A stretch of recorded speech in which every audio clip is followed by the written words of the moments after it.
अपनी गुलकारी के सब पर जादू चलाने वाले आतिफ असलम के घर नन्ही परी की पैदाइश हुई है, जिसका नाम हलीमा आतिफ असलम रखा गया है। गुलकार आतिफ असलम ने अपने इंस्टाग्राम अकाउंट पर बेटी की पैदाइश की खुशखबरी बताते हुए लिखा कि आखिरकार इंतजार खत्म हुआ, मेरे दिल की एक नई क्वीन आ गई है।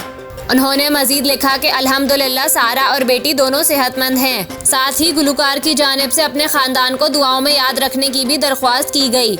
आखिर में गुलकार ने अपनी बेटी हलीमा आतिफ असलम की जानिब से सबको माह रमज़ान की मुबारकबाद भी दी। वाज़ेह रहे, हलीमा आतिफ असलम से पहले गुलकार का एक बेटा भी है जिसका नाम अहमद असलम है। इस पोस्ट के बाद आतिफ असलम को शोबिस इंडस्ट्री के साथ साथ इनके मद्दाहों की जानिब से भी मुबारकबाद देने का सिलसिला जारी है।